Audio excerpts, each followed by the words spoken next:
এবার যদি যেতে হয় তবে একেবারে যেও। প্রতিবারের মতো ফিরে পাবার আশা দু চোখে দিয়ে যেও না। বারবার চলে যাবার আঘাত ফিরে পাবার চাইতে ভয়াবহ লাগে এখন। যদি যেতে হয় সেভাবে যেও, আলগোছে দরজাটা আধ খোলা রেখে নয়। আলনায় দু চারটে কাপড় ঝোলানো হ্যাঙ্গার ছড়িয়ে ছিটিয়ে নয়।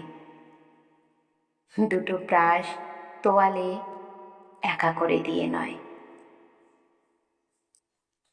যদি যেতে হয় তবে ঘরের পর্দাটা টেনে দিয়ে যেও,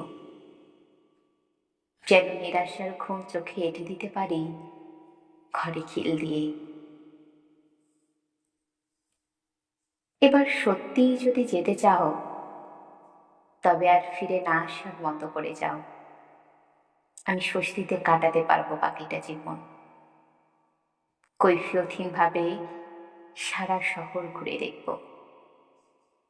সকালের সূর্যোদয় দেখতে পূব জানলায়, সন্ধ্যের সূর্যাস্ত দেখতে পশ্চিম জানলায়।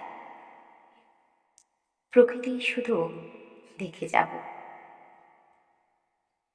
দুচোখে শ্রাবণ নিয়ে কারো আশায় থাকতে হবে না আর। এবার আমি সব ছেড়ে ছুড়ে বাঁচতে চাই, কারোর ফেরার আশায় বারবার পথ চেয়ে না থেকে। একবারে সে দরজা চিরতরে বন্ধ করে দিতে চাই। তাই এবার যদি যেতেই হয় তবে সেভাবে যেও, যেভাবে গেলে আর ফিরে আসা যায় না। একটা মানুষকে ধীরে ধীরে নিঃশেষ হয়ে যেতে হয় না। এবার যদি যেতে হয় তবে একেবারেই যেও।